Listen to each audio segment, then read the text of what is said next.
the Western world's most successful political party, is steeling itself for a second electoral wipeout in 10 months, according to Politico magazine. In just a few days, Britons are expected to reject the Conservative Party at the local elections, setting the stage for a summer of intense scrutiny of Kemi Badenoch's leadership. With this dire fate uppermost in her mind, Badenoch has been heavily managing expectations. She told the BBC that the elections will be very difficult for the Conservatives. This has been Badenoch's message for weeks. In almost every interview on the subject, she recycles the truth that the Tories' local strength was established at the height of Boris Johnson's popularity in 2021. So, Badenoch suggests, south is the only possible direction of travel. What she fails to admit, however, is that the job of leader is to defy such political gravity. But as no one believes this possible, Badenoch plows on.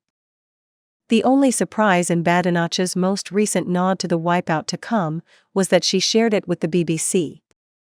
It was certainly a feisty affair, the last time Badenoch answered questions from state television. The North West Essex MP looked rattled during a breakfast interview, in which she was grilled about her TV viewing habits and stewardship of the party.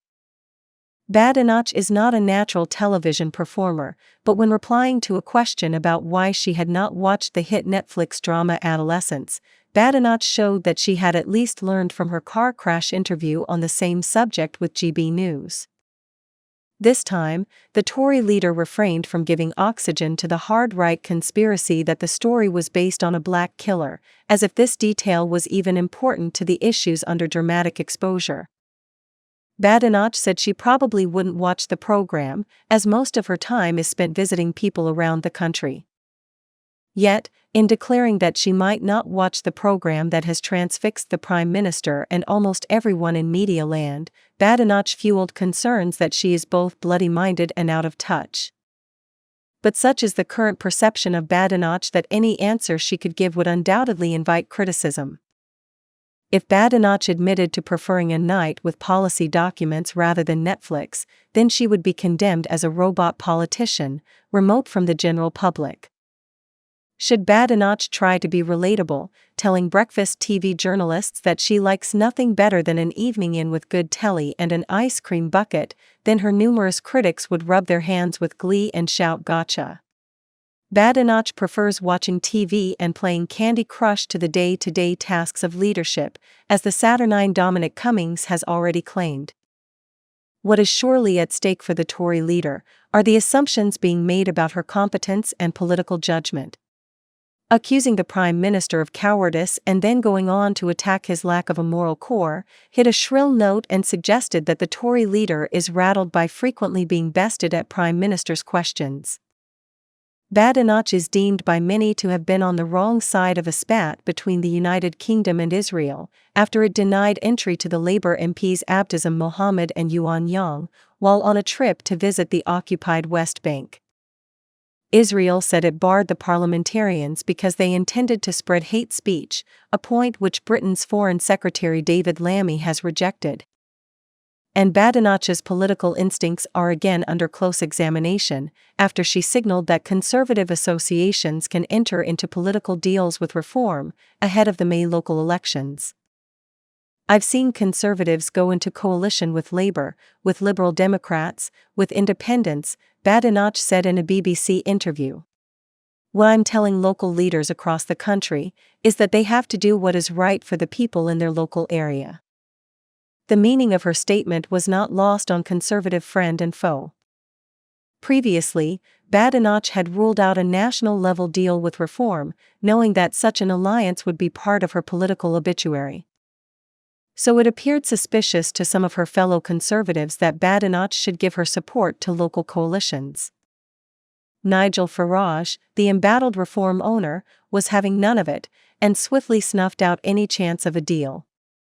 The Tories broke Britain nationally for 14 years, Farage declared. Their councils continue to break local communities with the highest taxes ever and worst services.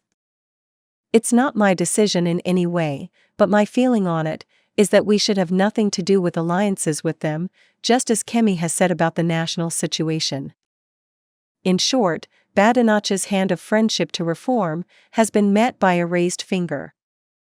She must surely have anticipated this outcome, so by signaling that she would not oppose local deals, Badenoch was admitting publicly that she expects a bloodbath next Thursday, and is willing to consider any measure that might reduce the number of Tory casualties.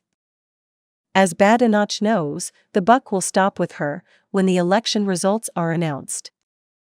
Gleefully, The Guardian speculated about Badenoch's future as Conservative leader. The Tory party is in such a parlous state that their only hope of survival will be to work with Nigel Farage to unite the right.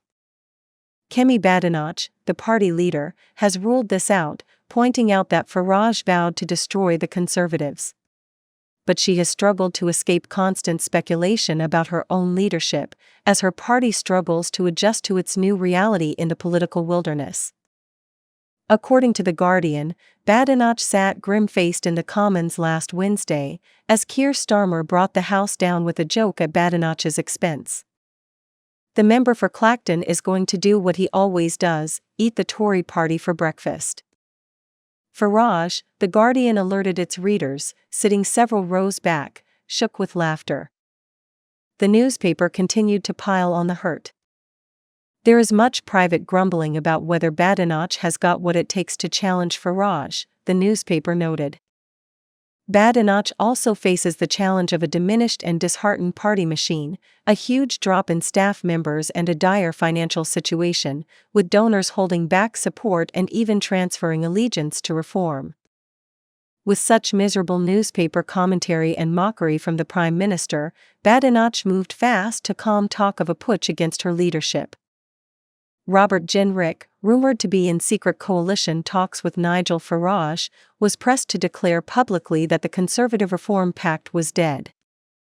And so the Shadow Justice Secretary went on to ITV's Good Morning Britain and backed Badenoch, urging critics to give her a break. This version of Jenrick was markedly different to the one caught on tape just last month. Speaking to the UCL Conservative Society dinner in March, Jenrick committed himself to ensuring that the Tories and Reform do not compete against each other at the next election, saying to do so would hand a second term to Keir Starmer. But a month later, perhaps realizing that he might be too much of a Heseltine for Tories, Jenrick was singing a different tune. "Well, look," Jenrick began earnestly. "Kemi Badenoch and I are on exactly the same page. Kemi has been very clear there won't be a pact with Reform, and I've said time and again that I want to put Reform out of business. I want to send Nigel Farage back to retirement." But then Jenrick couldn't resist using the TV interview to post his CV, ahead of the next Tory party leadership election. "What I want to do, and Kemi feels the same, is bring back those voters that we lost, many of whom we lost to Reform at the last general election," he said. "We lost them because we let those people down. I understand that they feel angry and frustrated with the Conservative Party right now. We're changing that.